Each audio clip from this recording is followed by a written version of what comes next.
Anda masih bersama kami di Political Show dan pada segmen kali ini saya akan memberikan kesempatan teman-teman mahasiswa dari Badan Eksekutif Mahasiswa UPN Veteran Jakarta. Sudah ada 2 orang, silakan ada Ayu dan juga Raul. Ayu terlebih dahulu menyampaikan pertanyaan. Perkenalkan saya Ayu dari BEM Visip UPN Veteran Jakarta selaku Kepala Departemen Advokasi dan juga Kesejahteraan Mahasiswa. Jadi yang ingin saya pertanyakan adalah mendengar tadi perdebatan oleh bapak-bapak sekalian, saya bertanya-tanya kira-kira sebenarnya apa sih yang bisa diwariskan dari kebetulan perbenturan antara politik dan hukum ini kepada kami selaku Gen Z yang dalam 5-10 tahun mungkin akan mencalonkan gitu jadi legislatif ataupun eksekutif gitu. Mungkin itu pertanyaan saya. Itu spesifik ke siapa yuk? Semua ya? Oke, baik. Termasuk ke CNN itu. Oke, baik. Terima kasih Ayu, silakan Raul. Terima kasih atas kesempatannya Bapak. Perkenalkan nama saya Raul dari BEM Visip UPN Veteran Jakarta. Kebetulan diamanahkan jadi koordinator bidang sosial dan politik. Pertanyaan saya, dinamika yang terjadi akibat putusan MA tersebut telah menimbulkan perpecahan di masyarakat. Lagi-lagi ini jadi dejavu. Bagaimana putusan di MK tahun lalu dan juga putusan Mahkamah Adik saat ini gitu. Yang memang ini menjadi upaya-upaya daripada para yang memiliki kekuasaan gitu. Karena menurut saya gitu, putusan ini tuh memiliki sebuah intrik karena berdekatan dengan ajang kontestasi tersebut gitu. Nah, gini, bagaimana gitu? Apakah saya ulangi penegasan terhadap kalau dibilang putusan ini tuh sebenarnya untuk anak muda. Anak muda yang mana? Penegasan kembali untuk Bapak. Anak muda yang mana yang Bapak wakili gitu. Anak muda yang mana? Apakah anak muda yang Gen Z atau anak muda yang memiliki kekuasaan? Oke. Mungkin seperti itu. Terima kasih. Terima kasih teman-teman Raul dan juga Ayu. Langsung saja kalau gitu ke Bang Isan terlebih dahulu. Jadi anak muda yang mana? Anak muda yang Bang mana? Isan. Jadi sekali lagi ya, yang kita gugat ini tujuannya kan bukan untuk 1-2 orang, tapi untuk seluruh anak-anak muda di Indonesia.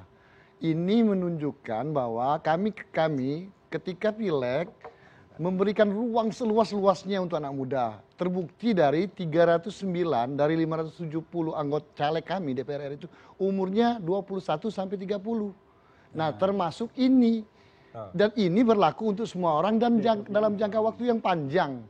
Jadi tidak ada maksud tendensi kami untuk 1-2 orang, enggak. Semua anak muda kita panggil, kalian ini masa kalian. Bonus demografi udah hadir.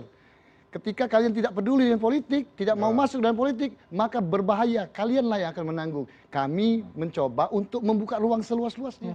Jadi itu semua untuk kalian semua, untuk teman-teman mahasiswa, untuk teman-teman aktivis, dan untuk semua anak-anak muda di Indonesia. Oke, kalau warisannya, pertanyaan Ayu tadi, Bang Isan langsung saja. Warisan gimana? Warisan. Apa sih yang lu wariskan? Oh Ini kemudian iya, jadi benturan sekali hukum lagi ya, dan juga warisan politik. itu, jadi ketika kami bersyukur bahwa gugatan kami didengarkan oleh Mahkamah Agung, dan ini tadi berlaku untuk seluruh anak-anak muda.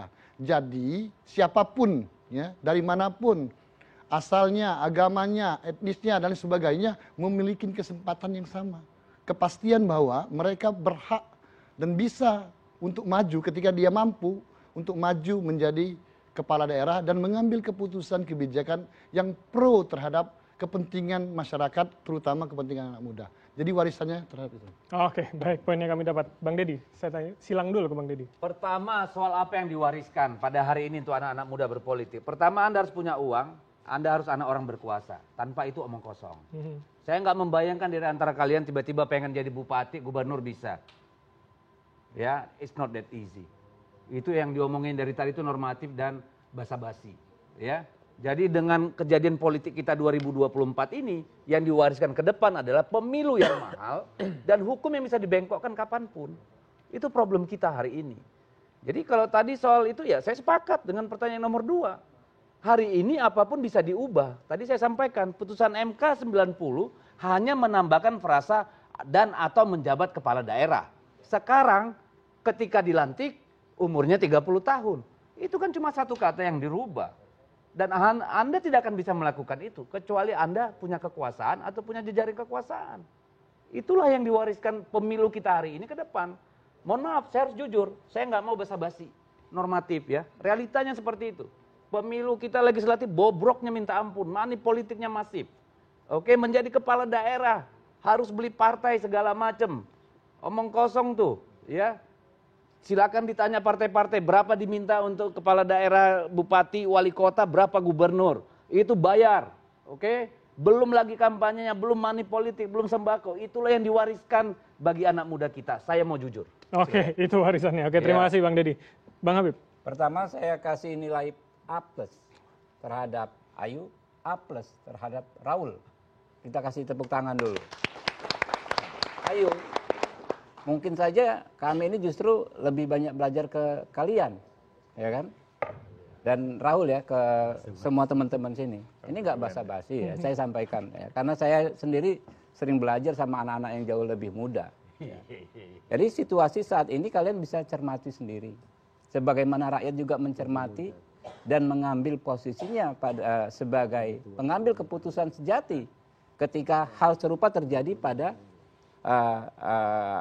MK tahun 2024. Rakyatlah yang menjadi hakim, kurang lebih begitu. Jadi kalau anak mudanya tadi, Ya pertanyaan Raul? silakan. Justru kita belajar kepada mereka dan kami menghargai sikap kritis Raul ya. Apakah ini untuk semua? Nanti Raul bisa baca sendiri kok bahwa namanya undang-undang itu erga omnes, berlaku untuk semua dalam konteks hak. Siapa yang bisa menggunakan hak memang tidak mungkin semua orang. Pilkada berlaku untuk seluruh rakyat di provinsi Jakarta misalnya 30 berapa DKI Jakarta jumlah rakyatnya. Tapi yang bisa mengeksersisnya 6 orang. Apakah undang-undang terkait pilkada hanya di 6 orang? Enggak juga, gitu kan ya. Kurang lebih begitu, Raul. Oke. Sekali lagi salut buat kalian semua anak-anak muda. Oke, tepuk tangan dulu buat kita semua. Bang Refli, jawaban dua saya pertanyaan. ingin quick pertanyaan sedikit ya, dan kalian harus jawab cepat. Di antara 19 orang ini, mana yang bercita-cita mau masuk partai politik? Tunjuk tangan. Angkat tangan aja teman-teman. 1, 2, 3, 4, 5 orang, 6 orang. 6 dari 19 orang ya. Masuk Gerindra ya. Dari kalian, mana yang bercita-cita ingin menjadi gubernur, bupati, atau wali kota? Legislatif semua nih. Silakan Nah, jawabannya, saya hanya Bang. ingin mengatakan bahwa ya itulah realitasnya ya. Saya ingin mengatakan bahwa mudah-mudahan kalian tidak merasa putus asa melihat kondisi politik dan hukum ke depan. Saya selalu menggarisbawahi kepada orang yang lebih muda dari saya, kalau lebih tua ngapain lagi kan. Saya udah usia 50-an begini kan. Yaitu kita harus terus berjuang untuk menegakkan negara kita agar demokrasi itu tercapai sebaik-baiknya. Salah satunya adalah prinsip egaliter, prinsip untuk mengakui hukum. Kalian kalau ngomong itu tidak dipersekusi, tidak diadukan ke polisi, tidak dipenjara dan lain sebagainya. Sehingga nanti kita hidup dalam negeri yang memang kata Bung Karno itu jembatan emas. Negeri yang negaranya itu care kepada kita. Sehingga kalian ini tidak takut lagi besok makan atau tidak, besok bekerja atau tidak. Don't worry, negara akan menyediakan pekerjaan dan penghidupan layak bagi kemanusiaan karena negara bertanggung jawab.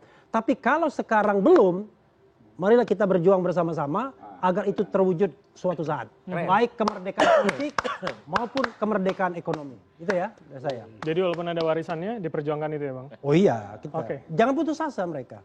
Itu saja. Karena saya hampir putus asa soalnya. Jangan, kita perlu Refli Harun. Oke, baik Mas Adi. Silakan. Saya Dua mau pertanyaan ini Mas. Saya mau komentar 2 hal. Pertama, teruslah adik-adik mahasiswa ini belajar ya. Sekalipun apa yang dipelajari di kelas itu seringkali membuat kita frustasi karena tidak sesuai dengan harapan apa yang terjadi. Hukum, politik, ekonomi, dan seterusnya. Tapi niatkan segala sesuatu yang dipelajari di kelas itu minimal bisa masuk surga. Itu satu. Karena per hari ini sulit untuk bisa merumuskan ilmu-ilmu politik, ilmu-ilmu hukum dengan realitas politik yang ada. Jadi dalam konteks itulah teruslah bersemangat. Sekalipun apa yang terjadi itu tidak sesuai dengan ekspektasi. Yang kedua, kalau Anda semua jadi pejabat publik di negara ini, anak jadi presiden, anak gubernur, bupati, dan wali kota, jangan pernah menggunakan jalan pintas untuk melakukan apapun.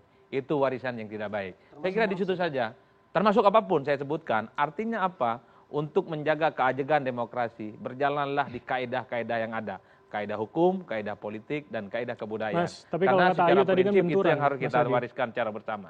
Kalau kata Ayu kan tadi benturan politik dan hukum yang kemudian. Nah itulah yang saya sebut, kalau Anda pejabat publik jangan pernah menggunakan instrumen kekuasaan Anda hanya untuk menang dengan cara mudah, dengan cara pintas, tapi mengakal-akali sesuatu. Itu tidak bagus. Itu bukan warisan. Kalaupun toh warisan itu adalah warisan yang nggak baik. Warisan yang buruk gitulah. Warisan yang buruk. nggak baik. Ini bahasa dosen, Mbak. Oh Ini bahasa dosen. iya, karena Bang Adi dosen juga. Gua mah A, B, udah gitu aja. Saya kira begitu ya warisan yang bisa saya sampaikan. Tapi kalau pertanyaan Raul, anak muda yang mana? Itu spesifik tadi. Anak muda yang dia punya akses terhadap kekuasaan. Selebihnya, kalau Anda ingin jadi gubernur, bupati, dan wali kota, ya saya kira memang kalau Anda bermimpi, ya tidurnya. Mengajarkan pesimisme. Jadi, Jangan jadi berdoa itu harus pakai doa. Kalian bisa. Biar dia ngomong lah. Nanti saya kasih kesempatan. Ayo silakan. Ini nggak Karena kalau Anda umur 25 tahun, 27 tahun, 30 tahun, jangankan Anda berpikir jadi gubernur, bupati, dan wali kota. Oh enggak. Oke. Jangankan, Komen dikit, jangankan ya, jangankan itu. Saya anak Mikir orang cari miskin, kerjaan 6 aja tahun susah, jadi bupati, Pak. pikir cari rumah aja susah. Iya. Oke, Bang Habib, komen dikit. Zaman Orde Baru lebih rumit. Saya anak orang susah tapi umur 6 tahun saya sudah bertekad pengen jadi pejabat, pengen jadi bupati. Ya alhamdulillah sekarang jadi anggota DPR RI nggak jauh-jauh amat. Hah? Bermimpilah setinggi langit sepanjang tidak mengganggu satelit low orbitnya Starlink. Karena Starlink akan membawa bencana bagi industri selular kita. Oke. Tapi karena kemarin di Bali harus ada orang terkenal dunia hadir ya mau Yang diapain. pura-pura investasi katanya. Ya, Padahal ya, enggak. udahlah tutup lah. Nanti oke, gua oke. makin banyak ngomong bahaya ini. Terima kasih Abang-abang. Kita boleh tepuk tangan untuk kita semua di sini. Semoga itu terjawab buat Raul dan juga Ayu begitu, tapi kita belum akan selesai. Kami masih akan jeda, karena usai jeda kami akan masih tampilkan beberapa informasi lagi untuk Anda. Tetaplah bersama kami di Political Show.